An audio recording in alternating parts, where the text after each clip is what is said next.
The moon called Veraxis Prime had not always been a testing ground. 12,000 years ago, it was a barren rock spinning around a gas giant that no one cared about. Then the Galactic Federation decided they needed a place to measure every species that reached the stars. They hollowed out the moon. They filled it with facilities that stretched for thousands of kilometers. They created the Crucible Protocol. Administrator Keith R. had worked at the facility for 63 years. His 6 limbs moved with practiced efficiency as he walked through the observation deck. Behind him, a group of young officials from various Federation worlds followed like students on their first day of school. The Crucible Protocol is simple in concept, Keith said. His voice carried the dry tone of someone who had given this speech hundreds of times. Every species that achieves faster than light travel must send a representative. For evaluation, we test them, we measure them, we classify them. A young Scyther raised her hand. Her scales shimmered blue in the artificial light. What exactly do the classifications mean? Keith stopped at a massive window that overlooked the primary testing arena. Below, they determine everything. Laborers handle physical work across Federation worlds. Technicians maintain our infrastructure. Administrators manage systems and populations. He paused. And warriors receive military contracts, political influence, the highest status our society offers. How do you decide who becomes what? Another official asked. We measure what matters: strength, speed, endurance, pain tolerance, reaction time, strategic thinking, psychological resilience, combat potential. Cathal gestured at the arena below, where a massive creature covered in armor plates was lifting weights that could crush a transport shuttle. The Krayik down their score highest in raw aggression. The Mulvani dominate endurance tests. The S-Thura lead in reflexes. Every warrior race in the Federation has been ranked and placed according to their strengths. The system had worked for 12,000 years. Every species fit somewhere. Every species had a role. The Federation ran smoothly because everyone knew their place. That was about to change. Notification arrived on Kethal's personal device 3 days later. A new species had achieved FTL travel. They called themselves humans. They came from a planet called Earth. Their representative would arrive within the week for standard evaluation. Keith pulled up the preliminary data. Earth was a mid-range gravity world.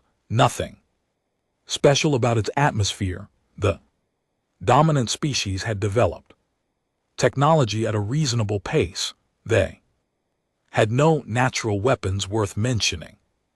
No armor plating, no venom, no claws that could cut through metal. He flagged the file as low priority and moved on to more pressing matters. When the human ship arrived, Keith was handling a dispute between 2 Catholic candidates who had nearly killed each other in the dining facility. He sent a junior administrator to handle the initial intake. The junior administrator returned 2 hours later looking confused. There's only one of them, the young Vorthani said. Keith looked up from his paperwork. One what? One human. They sent a single representative. This was unusual. Most species sent their finest warriors in groups of 5 or 10.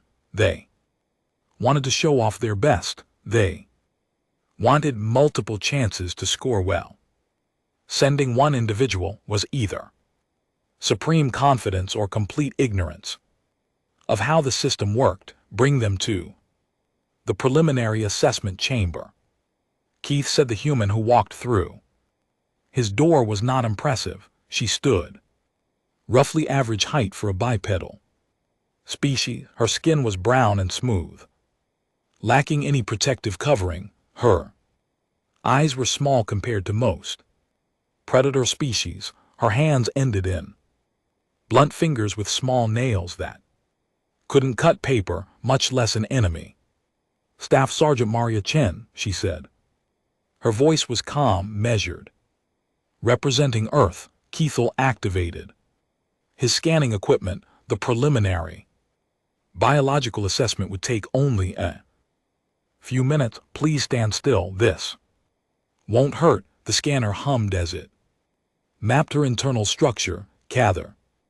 Watch the data scroll across his display. Skeleton made of calcium compounds, muscles attached in standard patterns, organs arranged in predictable configurations. Nothing remarkable. Then the anomaly started appearing. Her cardiovascular system showed unusual redundancy. Her brain contained structures he couldn't immediately categorize. Her hormonal system seemed designed for rapid state changes that didn't match her baseline physiology. The scanner flagged dozens of minor oddities that didn't fit together into any pattern he recognized. "Is something wrong, Maria?" Chen asked. Keithel realized he had been staring at the display for too long. "No, everything is standard. I will schedule your first test for tomorrow morning." She nodded and followed the escort to her quarters without further comment. That night, Kethril reviewed the human data more carefully.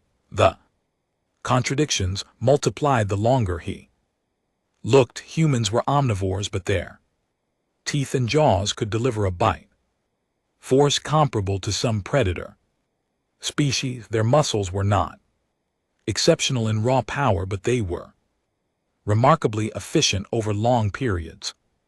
Their nervous system seemed optimized for something, but he couldn't determine what. He pulled up Earth's evolutionary history from the Federation database. The file was thin. Earth had only recently been discovered, and detailed biological surveys hadn't been complete. Yet, what little information existed painted a strange picture. Humans had evolved on a planet that seemed determined to kill them. Ice ages that froze half the world, volcanic events that blocked out the sun, predators with claws and teeth that dwarfed human capabilities, disease outbreaks that killed millions, and through all of it, humans had survived. More than survived, they had spread across every continent on their world. They had outlasted species far better equipped for survival. Keith made a note to observe the humans test personally. Maria Chen arrived at the testing arena precisely on time the next morning. 46 other species representatives had gathered for this evaluation cycle. They represented the current crop of civilizations seeking federation classification. The Krayik representative stood 3 m tall. His armor plating could stop most projectile weapons. His claws had evolved to tear through metal. When he walked to the ground, shook slightly. Under his mass, the Malvani contestant was even larger, 800 kg of dense muscle, packed into a body built for endurance. Her species could march for days without rest. They had conquered their home world through sheer persistence. Scyther candidate moved like water. Her scales shifted color as she walked, a display of emotional state, or perhaps a threat response. Her species could react to danger in milliseconds. Most other species couldn't even see their fastest movements. And then there was Maria Chen, the smallest biped in the arena, standing among giants with nothing but her standard issue testing uniform in a calm expression that hadn't changed. Since she arrived, several observers made quiet comments to each other, a few laughed. The betting pools, which were technically illegal but universally tolerated, had her ranked last among all candidates. Keithall activated the arena's communication system. Welcome to the Crucible Protocol. Over the next 7 days, you will face a series of tests designed to measure your species potential. Your performance will determine your civilization's classification within the Federation. Please proceed to Station 1 for strength assessment. The test began. Maria Chen lifted weights. She performed adequately. Her strength placed her in the lower third of candidates. The Krayak lifted 3 times what she managed. The Mulvaney lifted 4 times. Several observers lost interest in the human and focused on more promising candidates. Keithall watched the human carefully. She didn't seem disappointed by her results. She didn't seem worried about how she compared to others. She simply completed each task, recorded her scores, and moved to the next station. Speed testing went similarly. Reaction time was average. Flexibility was above average, but not remarkable. By the end of the first day, Maria Chen had established herself as thoroughly unremarkable across every physical metric. The junior administrator approached Keithall during the evening meal break. Should we recommend the human for laborer classification? Her scores suggest she won't qualify for anything higher. Keith considered the question. Standard procedure said yes. Her numbers were clear, but something kept him from signing the recommendation. Wait for the endurance test tomorrow, he said.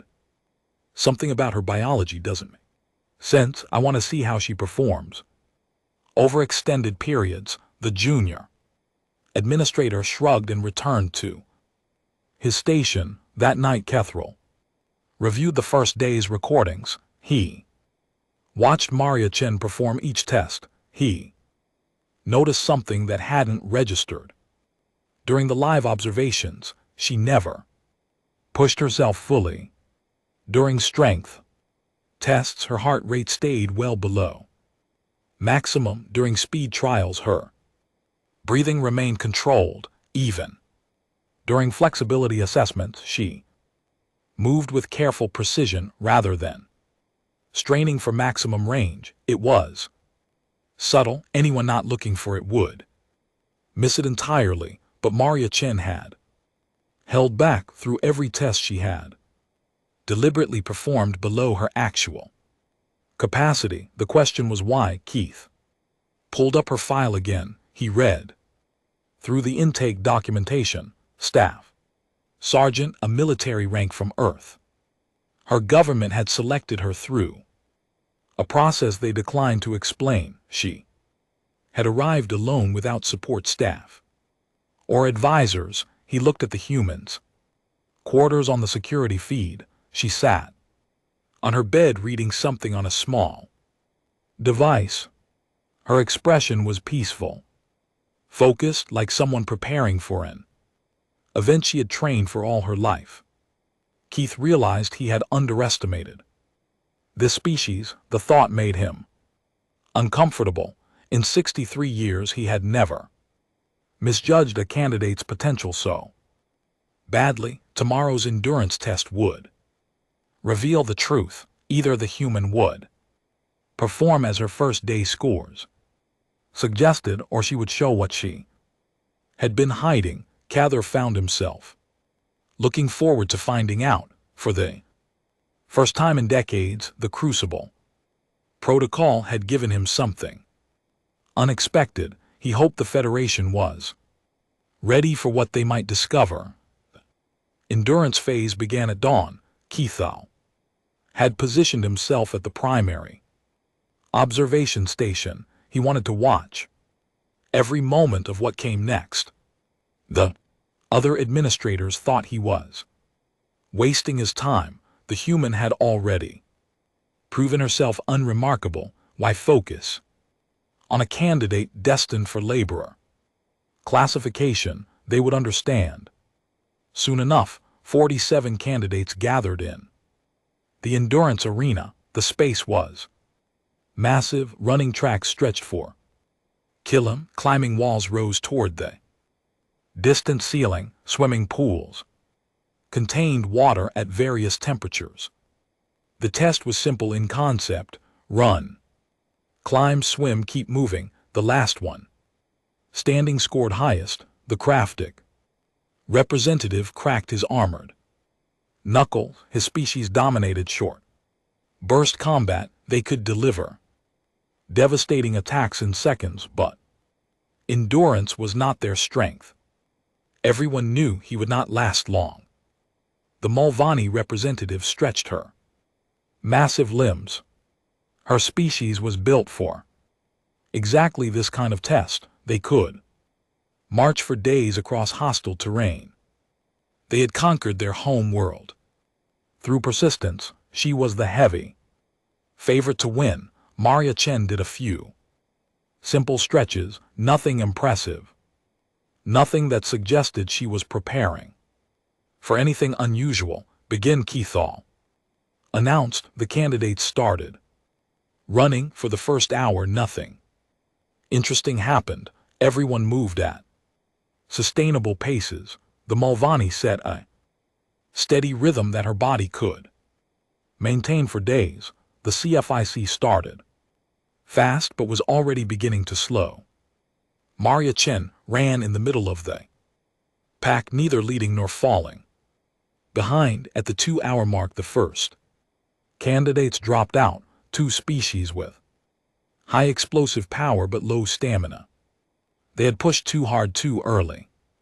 Their handlers helped them to recovery stations. At 4 hours, the Krayik representative collapsed. His massive body simply stopped responding.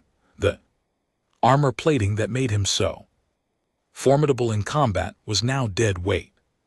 His muscles couldn't carry. He had to be lifted by 3 medical staff and taken for treatment. Keith checked Maria Chen's readings. Her heart rate was elevated but steady. Her breathing was controlled. She showed no signs of significant stress. At 6 hours, the Sithara candidate stopped. Her species relied on speed, not stamina. Her fast twitch muscles had burned through their fuel reserves. She walked to the sidelines without complaint, knowing she had performed as expected. More candidates dropped at the 8-hour mark. Then the 10-hour mark. The field thinned steadily as species hit their natural limits. At 12 hours, something changed. Only 5 candidates remained.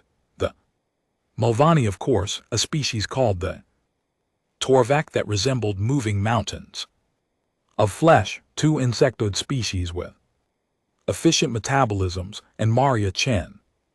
The observers began paying attention to the human again. How is she still running? The junior administrator asked. Keith watched the humans' biometric readings. Her body was experiencing significant stress now.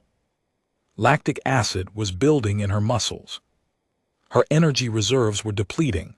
By every measure, she should be slowing down. She was speeding up. At the 15-hour mark, the 2 insect candidates dropped simultaneously. Their chitinous bodies simply could not generate enough heat to maintain activity. At 18 hours, the Torvak fell. The massive creature had consumed its internal reserves and entered a state of hibernation. It would sleep for days. While its body recovered, only the Mulvaney and Maria Chen remained. The Mulvaney increased her pace. This was her moment. Her species had been bred for exactly this test. She would prove her superiority and secure warrior classification for her people. Maria Chen matched her pace. The Mulvaney pushed harder, her breathing became labored, her heart rate spiked, but she refused to let this small creature outlast her. Maria Chen stayed beside her. 20 hours passed, 22, 24. The Mulvaney's body began showing signs of serious distress. Her temperature rose dangerously. Her heart rhythm became irregular. The medical staff hovered nearby, ready to intervene. At 26 hours, the Mulvaney stumbled. She tried to catch herself. Her legs refused to respond. She collapsed in a heap of exhausted muscle and was immediately surrounded by medical staff. Maria Chen kept running.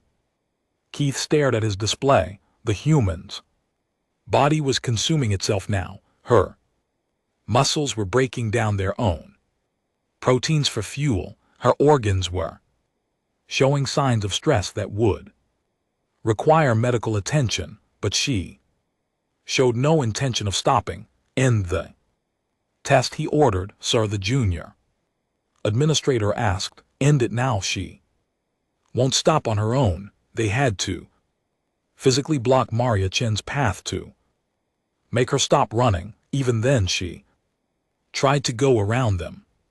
Her mind was still sending run signals even as her body failed to respond. Final time 31 hours. The previous record for a mammalian species was 19 hours.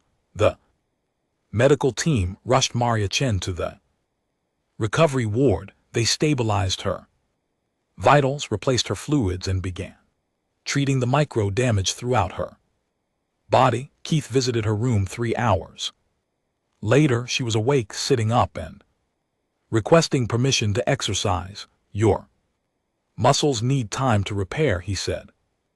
"They repair better with light movement," she replied. "We call it active recovery."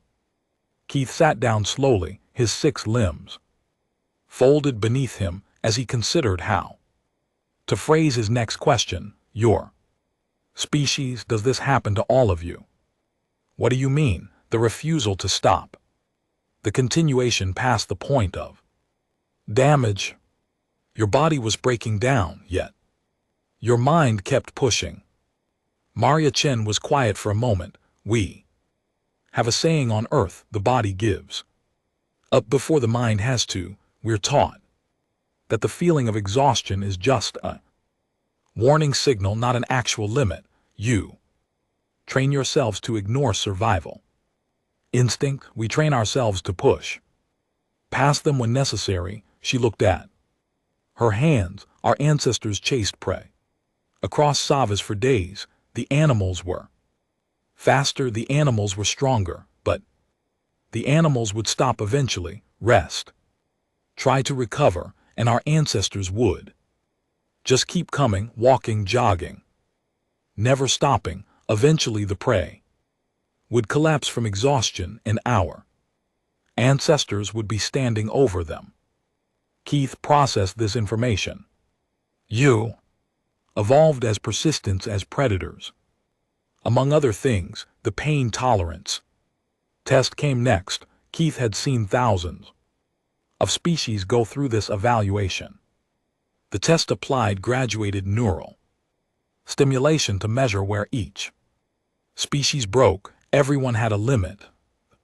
Brain simply could not process pain beyond a certain threshold. Maria Chen sat in the testing chair, electrodes attached to key nerve clusters. The machine hummed as it prepared the first level of stimulation. "This will be uncomfortable," Cather warned. "I've been through worse," she said. The first level triggered. Maria's face tightened. Her readings showed the expected pain response. Level 2. Her jaw clenched. Her hands gripped the armrests. Level 3. She began sweating. Her heart rate increased. Keith watched the numbers climb. The average mammalian species broke at level 4. Warrior class species typically manage level 6. Level 4. Maria grunted but did not cry out. Level 5, her body tensed completely. Every muscle locked. Level 6, acratic. Berserker had reached this level once. He had to be sedated afterward. Maria Chen was still conscious, still in control. Increase, she said through gritted teeth. Level 7, tears streamed down her face. Her body shook violently, but she did not scream. She did not beg for it to stop. Level 8, the machine's maximum setting. Maria Chen remained conscious, suffering but aware. The test ended. The medical team rushed to disconnect her. She was shaking badly. Her voice was when she spoke. Is that all you have? Keel could not respond. The recovery wing filled with candidates from the physical trials. The Krathic needed 4 days before he could walk again. The Mulvaney required specialized treatment for organ stress. Most species needed extended rest before continuing to the next phase. Maria Chen asked to use the exercise facilities the next morning. Keith sent a medical technician to check on her. The technician returned looking shaken. What's wrong? Keel asked her. Muscles, the technician said. The micro tears from the endurance test. They're healing. Of course they're healing. All biological tissue heals. You don't understand. They're healing stronger than before. The damaged sites are rebuilding with denser fiber structures. Her body isn't just recovering, it's improving. Keith accessed Maria Chen's historical scans. He compared them to her current readings. The technician was right. The human was literally getting stronger from the experience that should have crippled her. He remembered something from the Earth evolutionary file. Humans didn't just survive challenges, they adapted to them. Their bodies changed in response to stress. Bones grew denser under pressure. Muscles rebuilt stronger after damage. Even their minds formed new connections.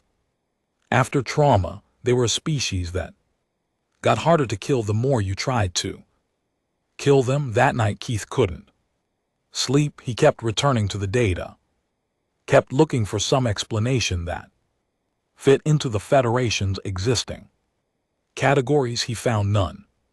The human was not the strongest candidate, not the fastest, not the most durable by initial measurement, but she possessed something no other species in the Federation had shown: a fundamental refusal to stop, a biological system designed to improve under pressure, mind that treated its own survival limits as suggestions rather than rules. He pulled up Earth's history again. The same planet that produced Maria Chen had also produced weapons capable of destroying all life on its surface. They had developed these weapons. They had used some of them. They had witnessed the consequences, and they had stopped. A species that could push past any limit, a species that got stronger from adversity, a species that had created the means to destroy itself and chosen not to. Keith began drafting a preliminary report. He marked it for High Council review. The physical tests were complete. The psychological evaluation would begin tomorrow. He suspected that would be even more interesting than what he had already witnessed. The psychological evaluation chamber was different from the physical testing arena. No weights, no running tracks, no measurement devices visible anywhere, just a simple room with a single chair and walls that could project any environment the administrators chose. Maria Chen entered without hesitation. She had been through 2 days of brutal physical testing. Most candidates needed extensive recovery time before facing the mental phase she had requested to continue. Immediately, Cather observed from the control room above. His junior staff operated the simulation equipment while he watched every detail on his displays. The psychological phase has broken more warrior candidates than any physical test, he said to the observers who had gathered to watch. Word had spread about the human's performance. Now everyone wanted to see what came next. Strength without mind produces only beasts. We need soldiers who can think, plan, and maintain sanity under impossible pressure. The first test was strategic simulation. The scenario loaded around Maria Chen. She suddenly found herself commanding a small defensive force. Civilian population to protect, enemy army approaching, insufficient resources, no possibility of reinforcement. The simulation was designed to be unwinnable. Every species that had faced it eventually collapsed into tactical chaos. The test measured how long candidates maintained coherent command before psychological failure. Most species attempted the obvious solutions, form defensive lines, call for help that wouldn't come, fight until overwhelmed. They lasted an average of 4 hours before breaking down. Maria Chen did something unexpected. What are my exact assets? She asked the simulation. The AI controlling the scenario provided details. 300 defenders, limited ammunition base, fortifications, 20,000 civilians. What are the enemy's objectives? The AI responded. The enemy sought to capture the city. Their political masters wanted it intact. What is the enemy command structure? This was not a standard question. The AI provided information about the opposing forces' organization. Maria Chen nodded slowly. Then she began issuing orders that made no sense to the observers. She split her forces into small groups. She abandoned the main defensive positions. She sent soldiers to seemingly random locations throughout the city. She ordered civilians to begin creating obstacles in specific patterns. She's losing, one observer said. She's throwing away her defensive advantage. Keithall said nothing. He was watching the simulation's strategic overview. Maria Chen wasn't throwing anything away. She was creating the illusion of a larger force. Her scattered units moved in patterns that suggested thousands of defenders rather than hundreds. The obstacles created by civilians forced the enemy to advance through specific corridors where her soldiers waited. When the enemy entered the city, they found themselves fighting shadows, units that appeared and vanished, attacks from unexpected directions, a defense that seemed to be everywhere at once. The enemy commander grew frustrated. He committed more forces to the assault. Maria Chen allowed them to push forward, then struck at their supply lines with soldiers she had hidden in the rubble. 4 hours passed. The city still stood. At the 6-hour mark, Maria Chen did something no candidate had ever attempted. She contacted the enemy's subordinate commanders directly. Your general is getting your soldiers killed for nothing, she told them through captured communication equipment. This city will never fall easily, but your general doesn't care about your lives. He only cares about his promotion. The simulation AI processed this unexpected input. Subordinate commanders began questioning their orders. A few units hesitated at critical moments. The assault lost coordination. By the 12-hour mark, the enemy army was experiencing internal conflict. Some units pulled back without orders, others refused to advance into what they saw as certain death. Maria Chen kept pushing. She offered surrender terms to enemy units that were willing to stop fighting. She guaranteed fair treatment. Some accepted. The simulation stretched to 19 days before the administrators ended it manually. Maria Chen had not won. The scenario was designed to prevent victory, but she had achieved something more impressive. She had turned an unwinnable situation into a stalemate through pure tactical creativity. Keith reviewed the recording 3 times before moving to the next test. The psychological stress assessment came next. Candidates were subjected to simulated trauma designed to trigger species-specific breaking point. Social species faced isolation.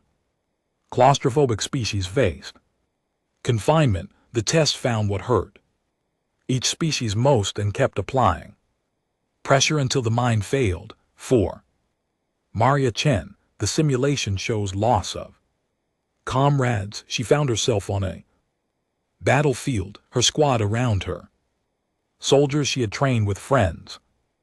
Then they started dying one by one. Explosions, gunfire, accidents, each death designed to maximize emotional impact. Each loss specifically crafted to break human psychological resilience. Maria Chen watched her simulated friends die. Then the simulation reset. They were alive again. Then they died again. Reset death, reset death. Administrators watched for standard responses: dissociation, catatonic withdrawal, violent rage, complete emotional shutdown. Maria Chen cried. She screamed. She pounded the simulation walls with her fists. Then she stood up. She wiped her face. She straightened her uniform. What comes next? She asked. The administrators exchanged glances. The simulation ran 7 more cycles. 7 more times watching friends die. 7 more times grieving. 7 more times standing back up. Keith stopped the test himself. How do you remain functional? He asked through the communication system. Maria Chen looked at where she thought the cameras were. We learned to carry grief and still function. The alternative was extinction. You feel the pain fully. I can see it in your readings. You are not suppressing the emotion. No, we feel everything. We just keep going anyway. Humans have a word for it. Several words, actually. Resilience, endurance, stubbornness. She almost smiled. Some of us are too angry to give up. Some of us are too sad. Some of us just don't know how to stop. The fear response test followed. The Federation had cataloged the deepest terrors of every species: darkness, fire, heights, predators, helplessness, water, confinement. The simulations exposed candidates to their specific fears to measure panic responses and recovery times. Maria Chen was subjected to all of them. Darkness so complete that her eyes created phantom shapes, fire that consumed everything around her, heights that made her stomach drop, predators that circled with hungry eyes, helplessness as restraints held her immobile. Her reading showed intense fear responses. Her body flooded with stress hormones. Her heart rate spiked. Her breathing became rapid and shallow. Every biological indicator screamed that she was terrified, but her actions didn't match her biology. In the darkness she moved forward, found walls, mapped the space by touch. In the fire she analyzed escape routes, identified the coolest pathways. On the heights she secured her footing, planned her descent, facing predators She armed herself, prepared to fight. In restraints, she tested every binding. Looked for weaknesses, terrified. Functional both at the same time. Keith requested a private conversation after. The test concluded. Your readings showed extreme fear, he said, yet you continued acting effectively. How is this possible? Maria Chen considered the question carefully. We have a concept called courage. It doesn't mean the absence of fear. It means the decision to act despite fear. You choose to override your survival instincts. Sometimes when something matters more than our own safety, she paused. Fear exists to protect us, but sometimes protection isn't the goal. Sometimes the goal is protecting others or completing a mission or just refusing to let the fear win. This seems contradictory. Humans are full of contradictions. We're afraid of death but will sacrifice ourselves for others. We're afraid of pain but will endure it for what we believe in. We're afraid of failure but keep trying anyway. She looked at him with those small human eyes. Fear is information. It tells us what's dangerous, but it doesn't get to make our decisions for us. That night, Keith submitted his preliminary report to the High Council. His superiors demanded he rerun the tests. They suspected equipment malfunction, some kind of error that had produced impossible results. He reran every test. The results held. The High Council requested a private briefing. Keith traveled to the central chamber where the 12 founding species debated Federation policy. He had never been summoned there before. Junior administrators did not normally warrant the council's attention. Your report contains extraordinary claims, said Counselor Vareth, the ancient Tholian who had served longest on the council. You suggest this human species cannot be classified using our existing system.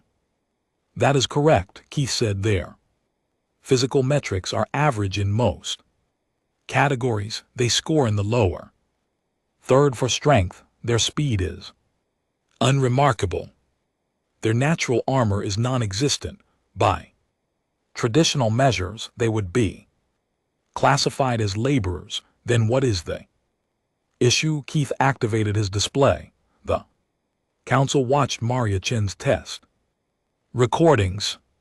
The issue is that traditional measures don't capture what makes them dangerous. Their endurance is unprecedented. Their pain tolerance exceeds our equipment's maximum setting. Their psychological resilience allows them to function effectively while experiencing emotional states that would incapacitate other species. He showed them the strategic simulation, the fear response tests, the recovery data showing her body improving from damage. Most importantly, he continued, they possess something we have never documented before, a trait we have no classification for, which is Cathal chose his words carefully.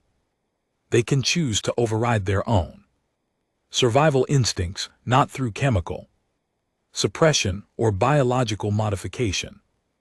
Through pure will, they feel fear and act anyway. They feel pain and continue anyway. They face impossible odds and refuse to surrender. The council was silent. This makes them dangerous, Cathro concluded, not because of any single capability, because they can push past any limit we set, because they improve under pressure, because they have already faced extinction multiple times in their history and refuse to accept it. Counselor Vareth leaned forward.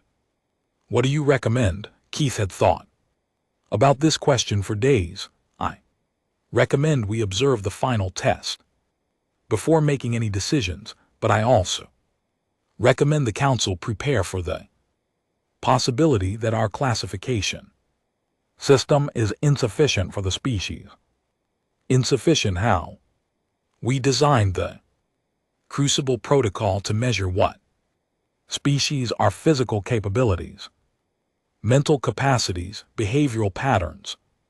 He looked at the frozen image of Maria Chen on his display. Humans may require us to measure something different, not what they are but what they choose to become. The council dismissed him with orders to continue observation and report daily. Keith returned to Varaxis Prime, wondering what the final test would reveal. He suspected it would be the most important result in the history of the Crucible Protocol. Word traveled fast through the testing facility. The human representative had done something unusual. The human representative had done something unprecedented. The human representative had broken records that had stood for thousands of years. By the fifth day of testing, Maria Chen had become an object of fascination. The other candidates watched her in the common areas. They studied her movements. They tried to understand what they were seeing. A creature smaller than most of them, weaker by all initial measurements, yet somehow still standing. When warriors twice her size had collapsed, the Krathic representative approached her during the evening meal. His name was Thra. His species had held the top ranking in combat classifications for 300 years. His personal scores had exceeded every other Krathic candidate in the current cycle. His armor plating had been polished until it gleamed. His claws had been sharpened to molecular edges. He was everything a warrior was supposed to be, and he wanted to understand the human who had outperformed him. His voice rumbled through the dining hall. Other candidates turned to watch. Human I wish to speak with. Maria Chen looked up from her meal. Sure, have a seat. Thrak had not expected casual acceptance. He had expected fear, or at least caution. His species inspired both in most creatures.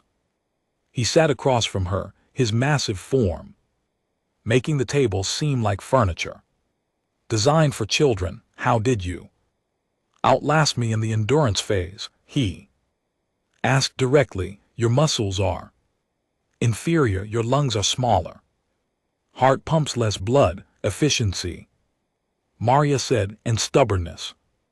Mostly stubbornness. That is not an answer. It's the only answer I have. She took a bite of the bland nutrition paste that passed for food in the facility.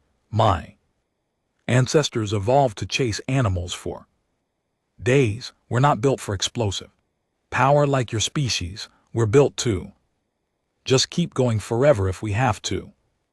Thra considered this. His species had evolved differently. They had become ambush predators, short bursts of devastating violence. The concept of wearing prey down over days was foreign to his biology. I wish to test something, he said.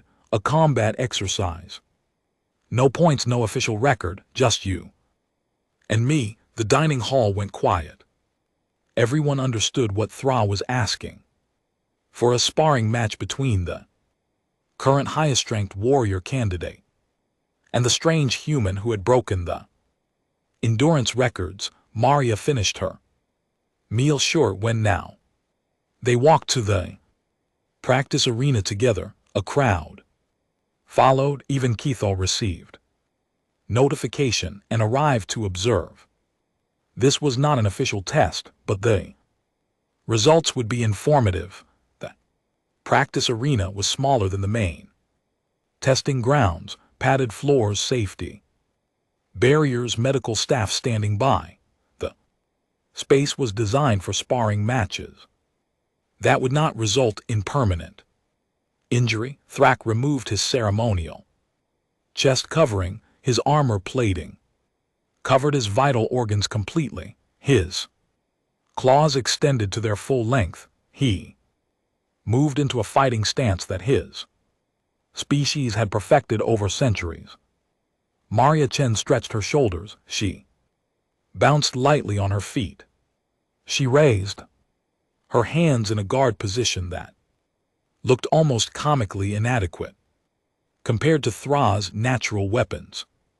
Rules, she asked, yield or inability to continue, Thrax said, works for me. They circled each other. Thra struck first, his species attacked with overwhelming force, his arm blurred toward Maria's head with enough power to crack stone. She wasn't there. Maria had moved the moment his weight shifted. She had read his body language, predicted. The attack slipped aside by centimeters. Thra recovered and struck again, faster this time, more precise. Maria twisted. The claw passed through empty air. The crowd murmured they had never seen anything dodge a craftic strike so easily. Thrak changed tactics. He pressed forward with a series of attacks designed to overwhelm. Speed and power and reach all working together. Maria retreated, ducked, deflected. She snorts, didn't try to block his strikes directly. She redirected them, used his momentum against him, let his attacks slide past her rather than stopping them cold. Stop running, Thra growled. Fight me. Maria smiled slightly. I am fighting you. She moved inside his guard. Her hand struck his throat, not hard enough to cause damage through his neck armor, but hard enough to make him flinch. She was gone before he could respond. Back at distance, still circling, Thra felt something he rarely experienced. Frustration. He was bigger, stronger, better armed. This small creature should not be able to touch him. He charged full speed, no restraint. His claws swept in patterns that would shred anything in their path. Maria dropped low. She swept his legs. 300 kg of Krathic warrior hit the padded floor with a crash that shook the arena. She was on him before he could rise, her hand positioned over the gap in his armor where his throat met his chest, the only vulnerable point on a Krathic's front. Killing blow if she had a weapon. Yield, she asked quietly. The arena was silent. Thraxra stared up at the small creature that had somehow put him on the ground. His training told him to keep fighting. His pride screamed that he could not lose to something so inferior, but his warrior instincts recognized the truth. He was beaten. I yield, he said. Maria stepped back. She offered him a hand. He stared at it for a moment, then accepted. She helped pull him to his feet. Good match, she said. Your speed is incredible. If you hadn't telegraphed your attacks, I wouldn't have been able to dodge. Thra processed her words. She was offering him tactical feedback, teaching him after defeating him. Your fighting style, he said. I have never seen anything like it. It's designed for situations like this when you're smaller and weaker than your opponent. Maria stretched her arms. Humans developed many martial arts over our history. Most of them were created by people who couldn't rely on superior strength. They had to be smarter, more efficient, better at using an enemy's power against them. You evolved to fight opponents larger than yourselves. We evolved to survive. Fighting was part of that, not just fighting other species. Fighting each other. She saw his expression change. Humans spent most of our history at war with ourselves. We developed combat into a science. Strategy, tactics, weapons. We got very good at killing. Thrak understood something then the human was not. dangerous because of any single ability. She was dangerous because her species had refined violence into an art form. Over thousands of years, they had learned to overcome every disadvantage. They had developed techniques for defeating stronger opponents faster, opponents more numerous opponents, and they had survived. I would learn from you, Thrax said, if you would teach. Maria looked surprised. I'm not a master, just a soldier among my people. A soldier who defeats a superior opponent is worth learning from. You defeated me.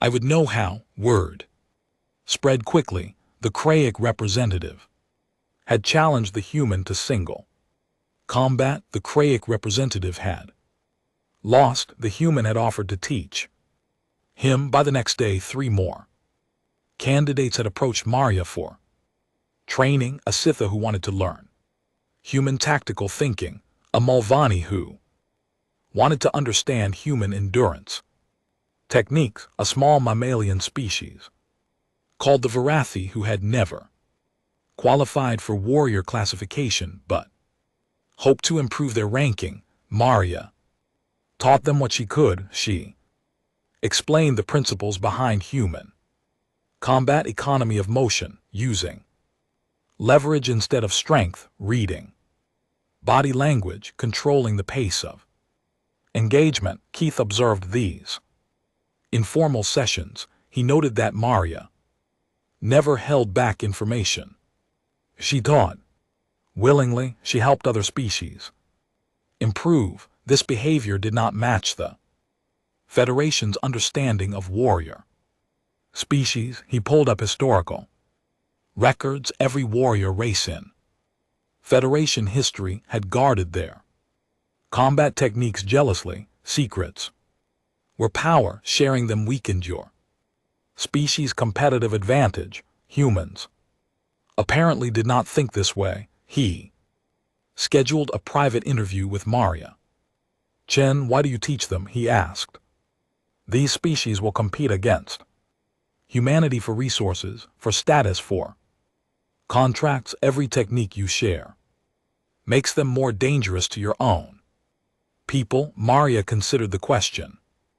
That's one way to look at it. Here's another way. Every species I help becomes more capable, more competent, better at defending themselves and others. If we ever have to work together against a common enemy, I want allies who can actually fight. You assume cooperation rather than competition.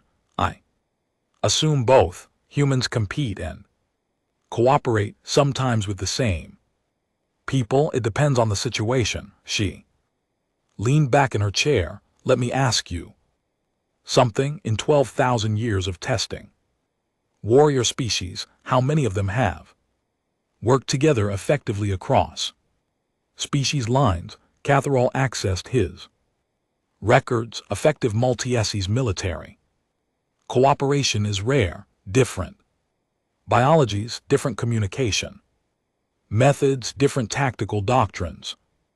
Mixed units typically perform at 70% efficiency compared to single species formations, and you don't see that as a problem. It is the natural result of species differences. Maria shook her head slowly.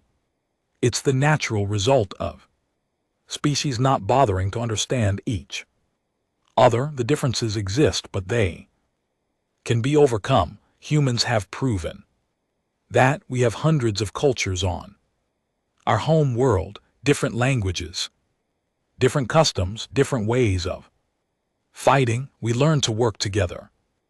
Anyway, Keith felt something shift in his understanding. You view other species as potential allies rather than rivals. I view everyone as a potential ally or a potential enemy. The choice depends on them as much as us. She met his gaze. Humans would prefer friends. We've learned that alliances make everyone stronger, but we're also prepared for the alternative, the final Test came the next day, the Crucible. Protocol concluded with an evaluation that the Federation kept secret. Candidates were placed in scenarios where they held complete power over helpless enemies. The test measured what species did when nothing restrained them. Most warrior races failed this test in predictable ways. Maria Chin found herself commanding a detention facility. Her prisoners were soldiers from an enemy force that had killed many of her simulated comrades. She had absolute authority, no oversight, no rules. The simulation watched to see what she would do. She established medical care for the wounded prisoners. She ensured adequate food and water for all of them. She separated the dangerous ones from those who had simply followed orders. She treated them with basic dignity. A simulated subordinate suggested rougher treatment, revenge for fallen friends. Maria relieved him of duty immediately. They're prisoners of war, she said. That means they have rights. Our rights, not rights we give them because they deserve it. Rights we give them because of what we are. Keith watched the entire scenario. He had seen hundreds of species face this test. He had seen compassionate species become cruel when given power. He had seen disciplined species lose control when no one was watching. He had never seen a warrior species deliberately limit its own conduct. Why show mercy? He asked. Afterward, they killed your people in the simulation. They killed your friends. And they're still people, Maria said. Enemies, yes, but people. Humans learn something important in our history. How you treat the helpless says more about you than how you treat equals. Cruelty to prisoners doesn't bring back the dead. It just makes you someone who tortures prisoners. Other warrior species do not share this philosophy. Other warrior species haven't had to rebuild after the wars. We've fought. Her voice was quiet. We've done terrible things. Humans have committed atrocities that still haunt us, but we've also tried to learn from them. We created rules for war, conventions for treating prisoners, laws that limit what we can do even when we're winning, not because we're weak, because we're strong enough to choose restraint. Keithal understood then what made humans truly different. They had power and chose not to use it. They had the capacity for tremendous violence and deliberately limited themselves. They were dangerous not because they lacked morality, but because they possessed it. Despite every evolutionary pressure to abandon it, he completed his final report that night. The Federation was about to meet a species unlike any they had classified before. He hoped they were ready for what that would mean. The High Council chamber had not seen a full emergency session in 47 years, the last time a previously unknown species had emerged from a dead zone of space with technology that threatened Federation stability. That crisis had taken 3 years to resolve. This crisis was a single human woman standing in the center of the chamber. The 12 founding species of the Galactic Federation occupied their traditional positions around the circular room. The Tholians, ancient and patient, who had first proposed the Federation 12,000 years ago. The Vorthani, efficient administrators who kept the bureaucracy running. The Krake, who provided military might. The Sithara, whose speed made them valuable scouts and messengers. 8 other species, each with their own role, their own classification, their own place in the system. And now there was humanity. Counselor Verath spoke first. His voice carried The weight of someone who had guided Federation policy for 6 centuries. Maria Chen, representative of Earth, you have completed the Crucible Protocol. Your results have been analyzed by our finest specialists. We have called you here to discuss classification. Maria stood at attention. Her posture was military perfect. Whatever nervousness she might have felt was invisible. I am ready to hear the Council's decision. There is no decision. Yet Vareth said, there is debate. Results do not fit our existing categories. This has never happened before. A chic counselor leaned forward. His armor gleamed under the chamber lights. Your physical metrics are insufficient for warrior classification. Strength in the lower third, speed unremarkable, no natural weapons or armor. By our standards, your species should be classified as laborers. Maria said nothing. A Sithara counselor spoke. Next, her scales rippling with color. Yet your endurance exceeds any species. We have measured your pain tolerance. Broke our testing equipment. Your psychological resilience allowed you to function under conditions that would destroy most warrior minds. These results suggest something beyond laborer capacity and your strategic evaluation. A Mulvaney counselor added, demonstrate tactical creativity we have rarely seen. You maintain coherent command in a scenario designed to be unwinnable. You turned enemies into allies through pure manipulation. These are administrator level skills. Vareth raised a limb for silence. The problem is clear. You demonstrate qualities from multiple classifications, yet you fit completely into none of them. Our system does not have a category for what you represent. With respect, Maria said, perhaps the problem is the system rather than they species. The chamber went silent. Explain, Vera said carefully.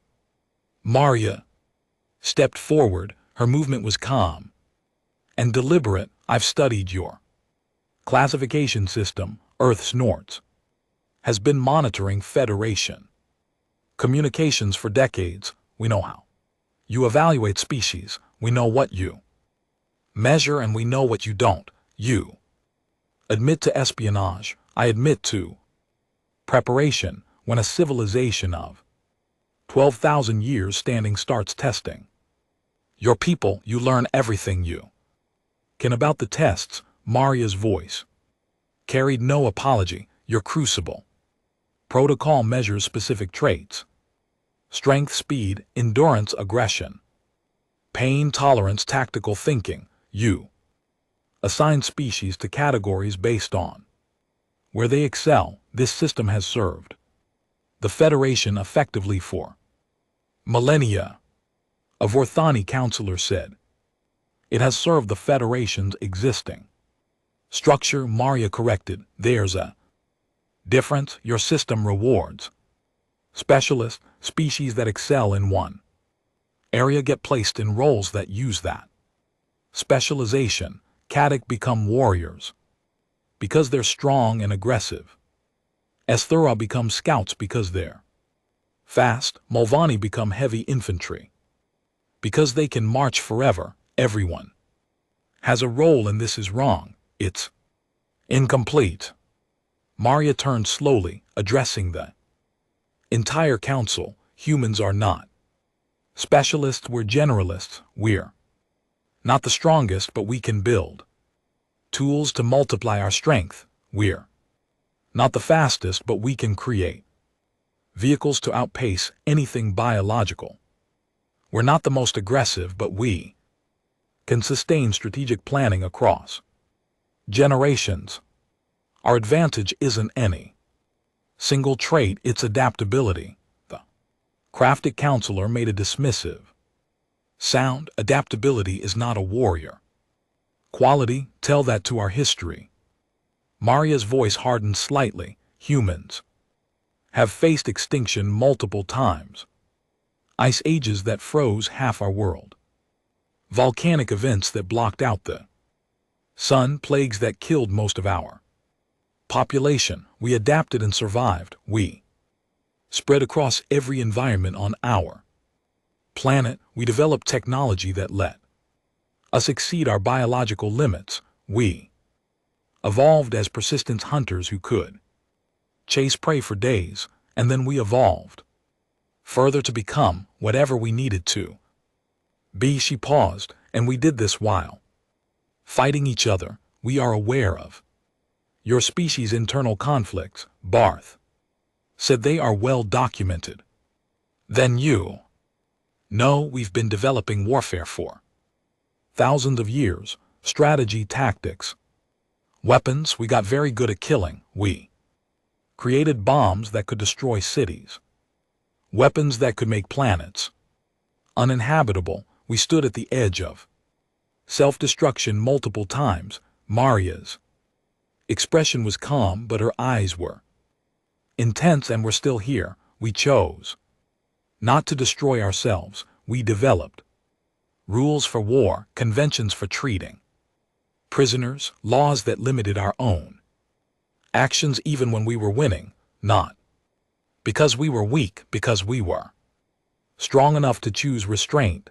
The chamber was completely silent. You measure species against fixed criteria.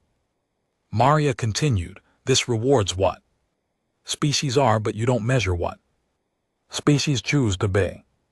You don't account for growth, for change, for the decision to limit your own power. She looked at each counselor in turn. Humans are dangerous not because of any single capability. We're dangerous because we can become whatever a situation requires, and we're trustworthy not because we lack the ability to harm. We're trustworthy because we have the ability and choose not to use it. Varith was quiet for a long moment. When he spoke, his voice was thoughtful. You suggest we cannot classify your species using existing categories. I'm suggesting you need a new approach entirely. The council debated for 6 hours. Maria Chen waited in an adjacent chamber while the founding species argued about humanity's fate. Some counselors wanted to reject her results entirely. Equipment malfunction, testing errors, anything to preserve the system that had worked for 12,000 years. Others recognized what they had seen, a species that didn't fit, a species that challenged their fundamental assumptions, a species that might require them to rethink everything. The Krayik counselor argued loudly for rejection. The human was weak by physical standards. Admitting otherwise would undermine crack dominance in the warrior classification. The Thomians listened patiently. They had founded the Federation. They had seen species come and go. They remembered why the classification system existed in the first place. We built this system to organize, Varath said. Finally, to create order from the chaos of species competing for resources and status. The categories gave everyone a place, a role, a purpose, and it worked. Another Tholian added for 12,000 years. Stability, peace, progress. But the system assumed something. Ver continued, it assumed species could be defined by what they were at the moment of testing. It assumed they would remain constant, that their strengths and weaknesses would stay fixed. He paused. The human demonstrates that assumption may be flawed. What do you propose? The craft counselor demanded. Bareth was silent for a long moment. I propose we acknowledge our limitations. We cannot classify humanity using existing categories because humanity does not fit existing categories. We can either force them into a framework that doesn't suit Them or we can create something new. New classification, a new approach. Ver looked around the chamber, we call the human back, we explain our situation. Honestly, and we ask her what humanity wants to become. Maria Chen returned to the council chamber. We have reached a decision, Barth announced, but first we have a question. Your species is new to faster than light travel, new to the larger galaxy, new to the Federation. What does humanity want from us, Maria? Consider the question carefully. We want what any species wants, safety, prosperity, a chance to grow and explore, room to develop our potential. And what are you willing to give in return? Cooperation, honesty, the benefits of our adaptability. She paused in restraint. We have the capacity for tremendous violence. We would rather channel that capacity toward mutual defense than conflict. Many species have promised cooperation. Few have delivered. Then watch us. Let our actions prove our words. Maria's voice was steady. Humans don't expect trust, we expect to earn it. That's how we operate. We know we're new. We know our reputation is unestablished. Give us opportunities to demonstrate what we offer. Judge us by our results. Verith nodded slowly. The council has decided that humanity cannot receive a standard classification.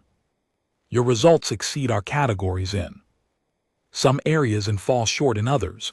No existing designation fits. What does that mean for Earth? It means you will be designated as something new, adaptive. Generalists, this category has no preset role or limitations. You will be allowed to find your own place in Federation society, to develop your own relationships, to prove yourselves through action rather than test scores. Maria absorbed this. That's more freedom than most species receive. It is very acknowledged. Some counselors argued against it. They believe unconstrained humanity might become a threat. Others argued that constraining humanity might make you one. He leaned forward. We chose to give you the chance to show us who you will be. Do not make us regret it. We won't. The formal ceremony was brief. Documentation filed. Classifications recorded. Humanity officially entered the Galactic Federation as its first adaptive generalist species. Keith met Maria Chen at the transport bay afterward. She was preparing to return to Earth with the Council's decision in 400 evaluations. He said, I never questioned the system. You made me question everything. Maria smiled slightly. That wasn't my intention. Perhaps not, but it was the result. He watched her for a moment. I must ask, will humanity be a threat to the Federation? That depends entirely on how the Federation treats us. Maria's voice was honest. We're capable of tremendous cooperation. We're also capable of tremendous destruction. We prefer building to fighting. We prefer friends to enemies, but we won't accept being classified as inferior or expendable. Many species have made similar claims. Many species haven't survived what we've survived. Maria turned to face him fully. Humans endured ice ages, plagues, wars that nearly destroyed us. We're still here because we refused to give up. We adapted. We changed. We became whatever we needed to be. Her expression was serious. If the Federation treats us with respect, we'll be the best allies they've ever had. If they treat us with contempt, they'll discover why we're still here when so many other species aren't. Keith nodded. Slowly, he understood now why humans had Pass the final test. A species capable of limiting its own power was more trustworthy than one that simply lacked power. Humanity had demonstrated both capability and restraint, both strength and wisdom. I believe you will be valuable members of the Federation, he said. We intend to be. Maria extended her hand, human greeting gesture. Keithal had learned about it. He extended one of his limbs and grasped her hand briefly. Safe travels, he said. Thank you for everything. Maria released his hand. The tests were brutal but fair. You measured what you knew how to measure, you acknowledged. When your measurements fell short, that takes integrity. She walked toward her ship. Keithal watched her go, a single human, average by physical standards, unremarkable in most individual metrics. Yet somehow she had changed everything. The Federation understood about classifying species. He returned to his office and began drafting new protocols. The Crucible Protocol had served the Federation for 12,000 years. It had measured strength, speed, endurance, aggression. Perhaps it was time to start measuring other things: choice, restraint, adaptation, growth. The Federation had spent millennia measuring what species were. Keith suspected the future would require them to measure what species chose to become, and humanity had just shown them that the choices mattered more than the measurements. Far away, Maria Chen's ship accelerated toward Earth. She opened a communication channel and transmitted her report. It was simple and direct. The Federation has systems, humanity has potential. The two are about to meet. Prepare for interesting times. The transmission ended. Maria sat back in her chair and watched the stars stream past her viewport. Somewhere ahead, 20 billion humans waited to learn what the larger galaxy held for them. They were about to find